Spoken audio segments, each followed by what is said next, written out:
The building was built in the 1880s. It was built as a rope factory, and they call them rope walks back then. And they're long, skinny buildings, and they made rope out of hemp fiber for the tall ships, the big sailing ships coming into the port of Portland. And so it's probably one of the oldest continuously used industrial buildings in the city. The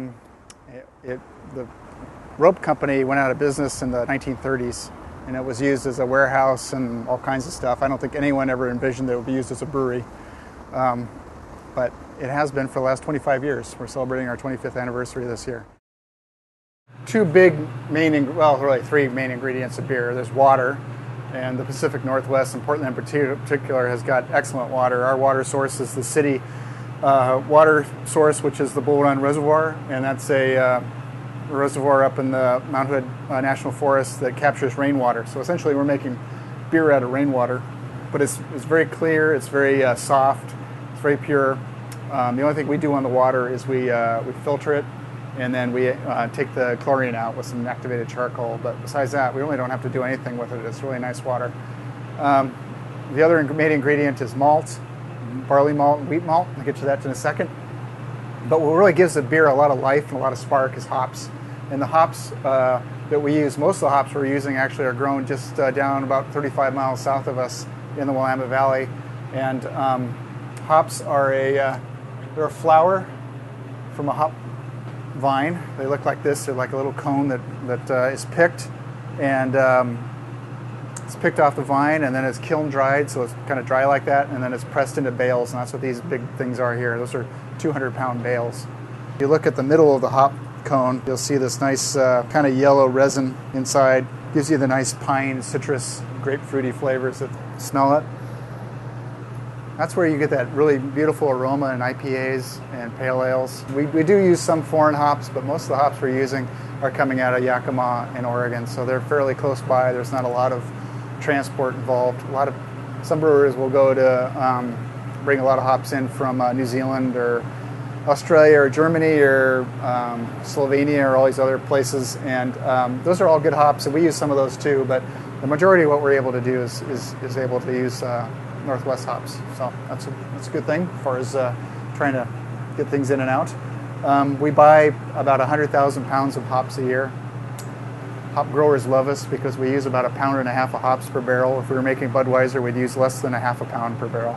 So even as small as we are, we use a lot of hops. So we use the hops to make us as much as a much bigger brewery would use. And we keep them cold. They're like kind of any kind of agricultural product. You want to keep them cold, keep them fresh. We've got about a week's worth that we can pack into this cooler, and then our main warehouse on Columbia Boulevard has got a huge hop cooler in it, and we store about a truckload at a time out there. So we store a lot of them out there. What we want to do when we make beer or wine, we want sugar, and then a sugar source, and then we want to ferment that sugar and turn it into alcohol and flavor and that sort of thing. With wine, you have some kind of fruit, like grapes mostly, but it could be berries or apples or it's just about anything else that's got sugar in it. But you take that fruit, you can put it in a tub, stomp on it. The fruit's actually got yeast on the outside of the skin that are there already. If you stop stomping on it, it'll start fermenting, and you've got wine. If you take barley or wheat, a grain like what we make beer out of, raw barley or grain, and you put it in a tub, and you put water and hops on it, and stomp, all you'll get is sore feet, because it doesn't do anything. It won't ferment, it won't turn into beer.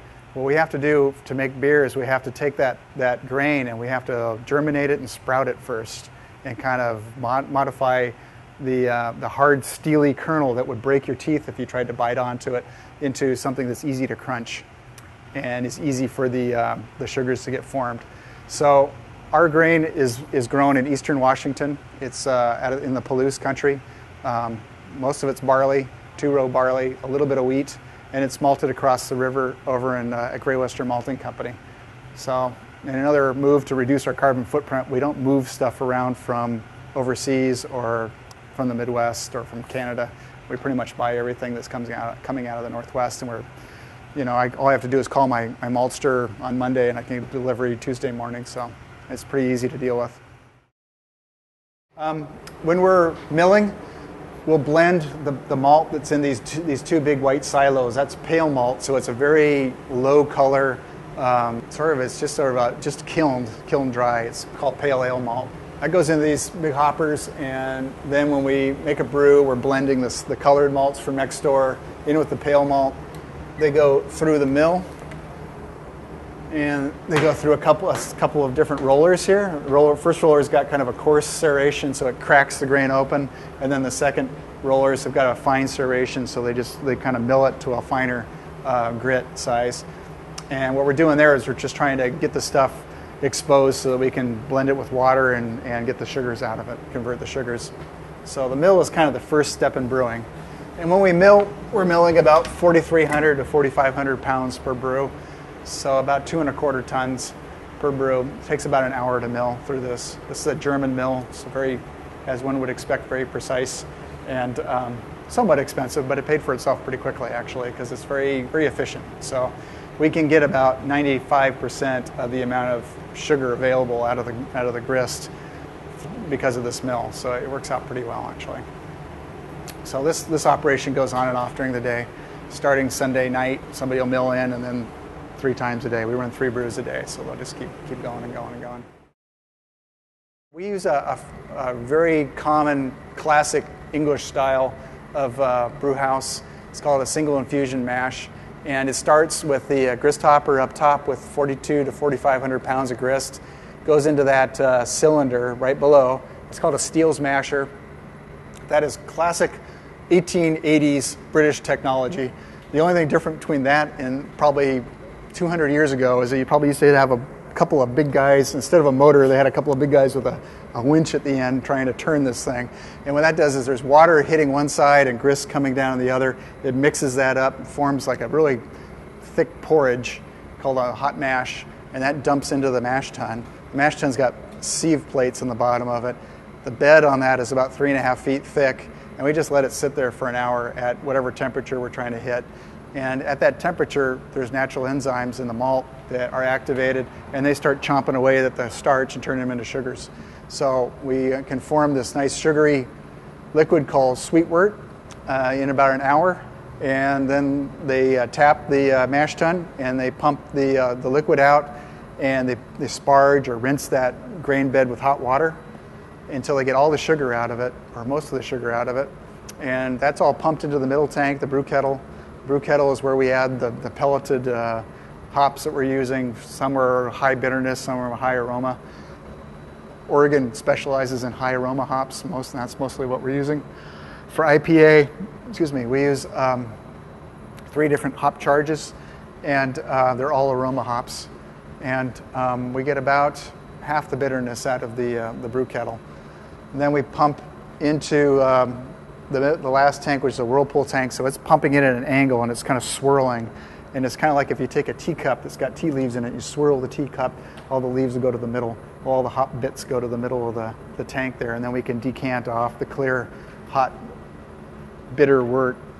And it'll finally go through a bed of whole hops, those leaf hops like I was showing you in this last tank called a hop jack. And that bed of hops in the hop jack gives it a huge hit of aromatics and about half the bitterness that ends up in the final beer. And from there, it's still boiling hot. It's sweet. It's very bitter. It tastes absolutely horrible. Even for people like myself who like that flavor, I don't like it. It's just from here at the mash tun, it tastes sweet and toffee-like and kind of like breakfast cereal. It's just really good for you, and it tastes very nutritious. It's like really good espresso. Except it doesn't taste like espresso, but it's really sweet and hot and really picks you up. That's great. This tastes absolutely horrible, but it's supposed to taste horrible at this point. And it goes into a heat exchanger, and the heat exchanger hits it with chilled liquor on one side, chilled water on one side, and hot wort on the other, and comes out with hot water on the other side and chilled wort on the other exiting. The hot water we'll use for the next brew. The chilled wort goes over to the fermenters.